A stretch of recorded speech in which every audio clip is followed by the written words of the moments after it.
Hey everybody, it's your pal Calier here with the Picking a Daisy show. And this is the new location for the Picking a Daisy show. This show actually started as a segment for the AIR show, which stood for the Airgun Investigation and Review Show. and then it sort of morphed from pellet and air guns to daisies, because I found myself really gravitated towards the daisies. And so now it's the Picking a Daisy show here on YouTube. But Picking a Daisy is also extended beyond just daisies. You know, the whole idea of picking a daisy really originates from the old vernacular use of, boy, that's a daisy, you know, picking a daisy, whatever it might be. In this particular case, it was a BB gun, and the BB gun was also named Daisy, but I'm also extended out to not just vintage BB guns, but also vintage items. So this hasn't really been reflected on the website yet, because I'm still really in the beginning phases of collecting and discovering, researching, all that kind of stuff. And you know, you really have to sort of prioritize your focus, and the priority on the focus has been thus far on the vintage BB guns, which have been predominantly King or Daisy BB guns, although there's been different, right? We've had some marked, well, we'll be looking into some marksman pistols, some other ones as well. They're not coming to mind. However, to celebrate this, the sort of new phase or a new place here on YouTube, I figured let's start at the beginning of the whole Daisy chain, shall we say, of BB guns. And by the beginning, I mean the Daisy 101. So no, not the very first Daisy, not like the Daisy wire gun from 1888 or 98 or something like that, and even, not even the beginning Markham King Chicago, which was like that all wood gun. I don't have one of those to show you. I wish you did.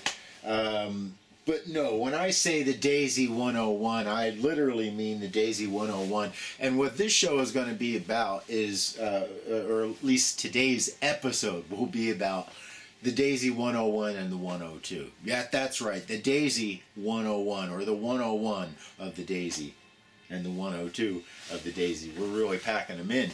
The Daisy 101 was put out at about 1933, actually 1933, and they stopped making the 102 about 1978. I'll say about 1978. We know the first 101 was made in 1933.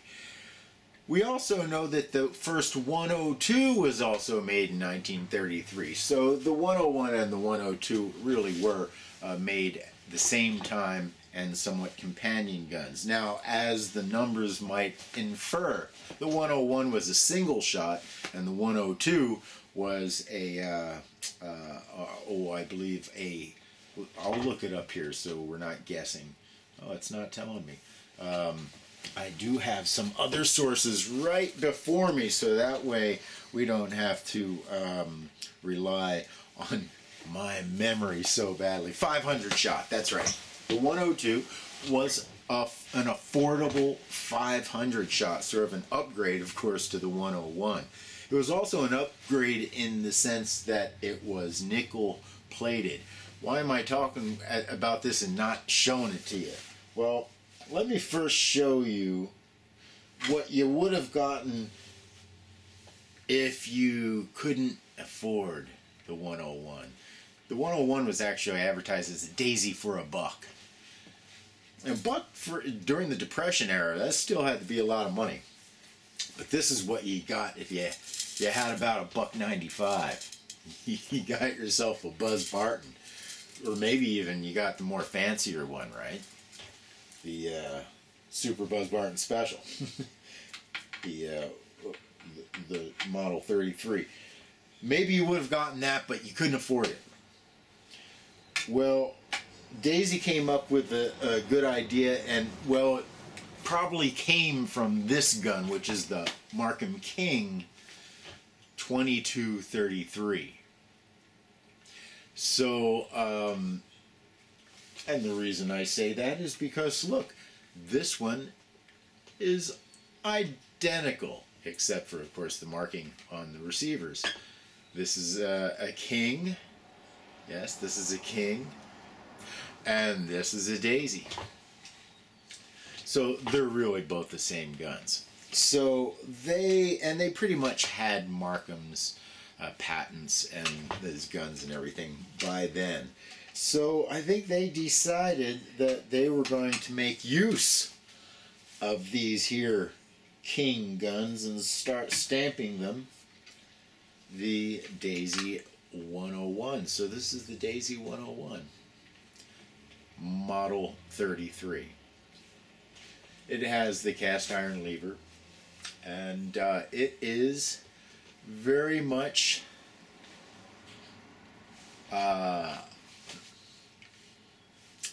well, it almost looks like the up and coming Red Ryder. Certainly kind of is reflective of the Buzz Barton, or even the 155 that they're going to come up and up the ante from this. But this is the lowest grade of the daisies, so to speak. But I'll even extend that to, it's still the lowest of grades. We've got the 101, the 102, models 33, and the 101 and 102 from 36. I have them right here to share with you. I've shot them all somewhat exclusively, taken them apart, rebuilt them along with Dan, and yeah, these are really the cheapest. What's the better way to put that? The most economy made. That's probably not the best way to say it, but yes, the most economically made. There we go. Of the daisies. And again, it was during the Depression period. So this is the 102. And boy, they kind of really tried to give you a little something more with the 102. 500 shots, right? And nickel-plated barrel. Yes. Now, this is the one that Dan and I had rebuilt, and it was not in anywhere as good a shape as you see now. I tell you, these they're built not with comfort in mind. The trigger can pinch your fingers here. There's a little area where it could really pinch your skin, if you can see that. Yeah. Yeah, same thing with the cocking. Now, they have, the power is pretty good, but the shots seem to be all over the place. Yeah. I mean, not too bad, but of all the daisies, I would say these shot the least best. There I go, stumbling on the words again.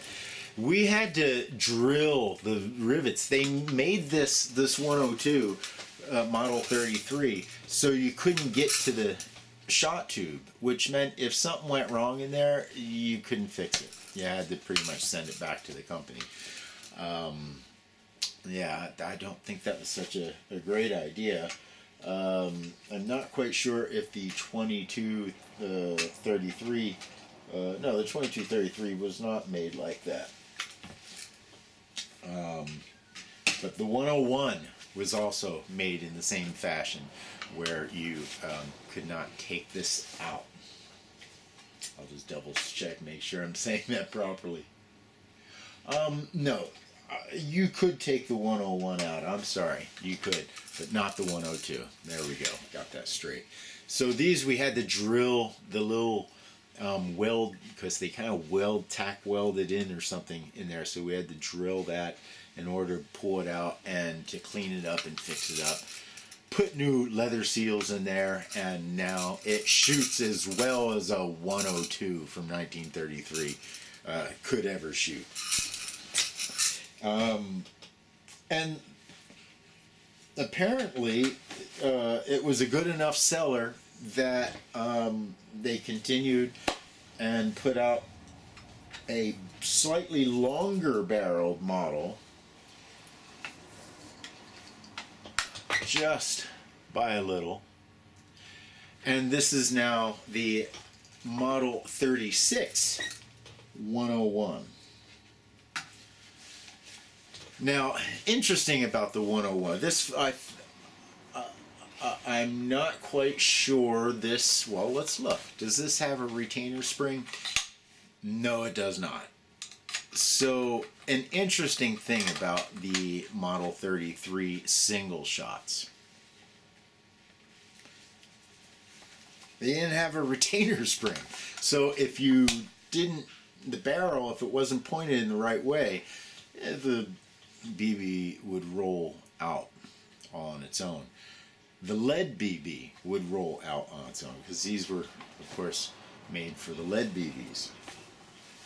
Well, in order to make the thing work where you can shoot down, because you would of course want to be able to shoot down, I've heard that they used to put the BBs, the lead BBs, in their mouth and spit them down the barrel so they would stick,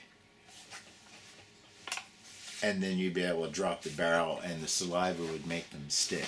So I wasn't alive, I didn't see anyone do that myself, but that's the story that I heard. If any of you out there have heard that story, let me know.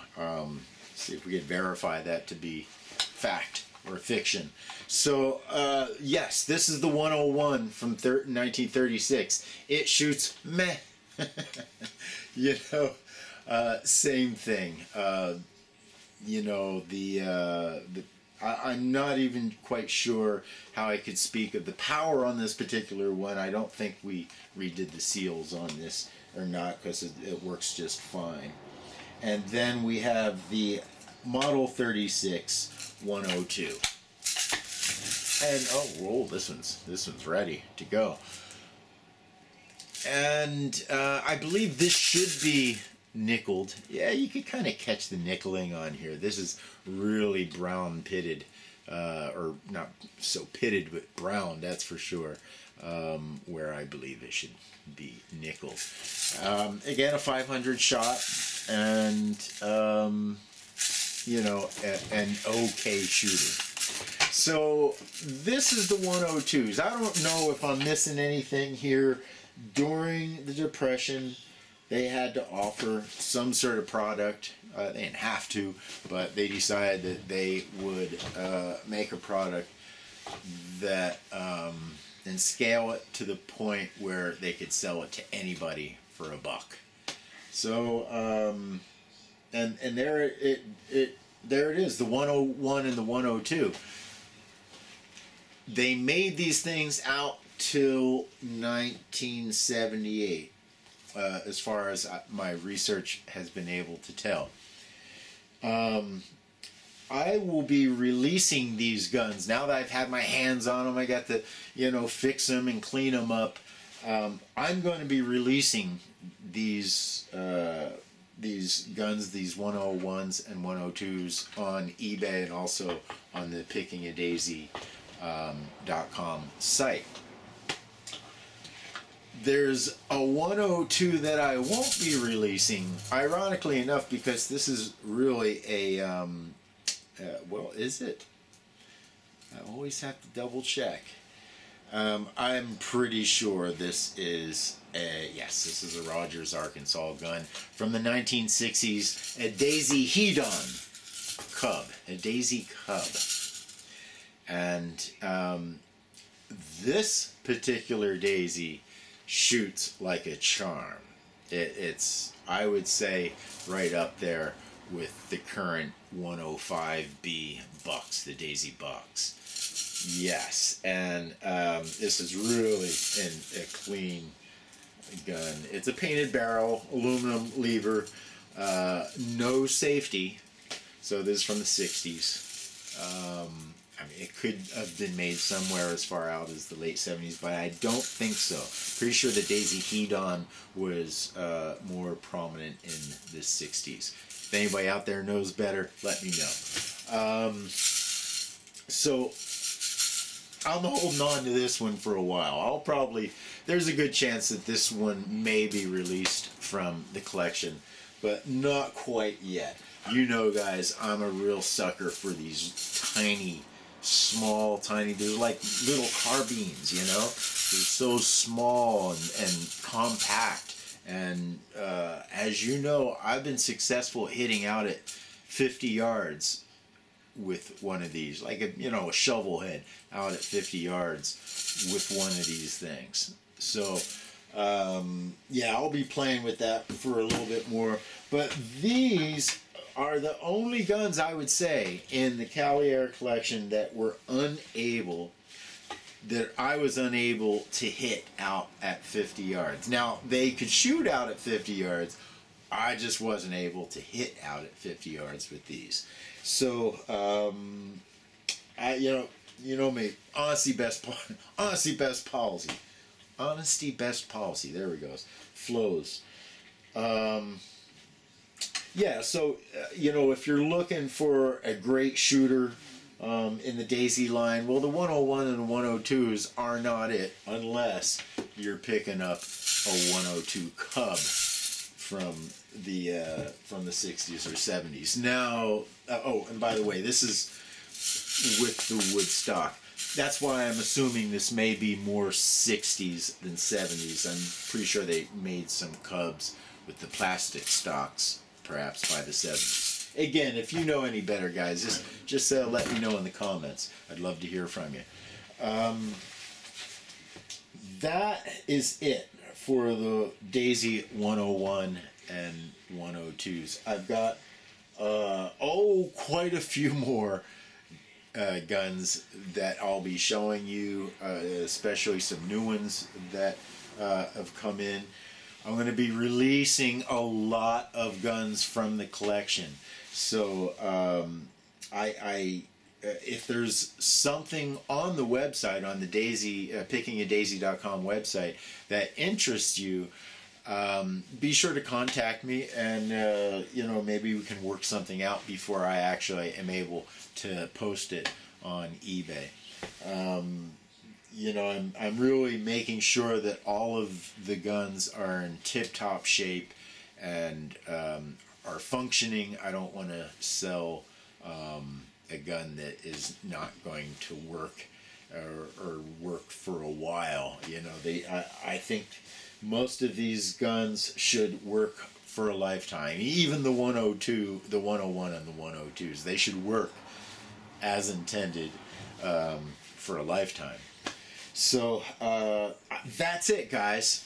If you have any questions, any comments, bring them on by. I have to show you guys. One second.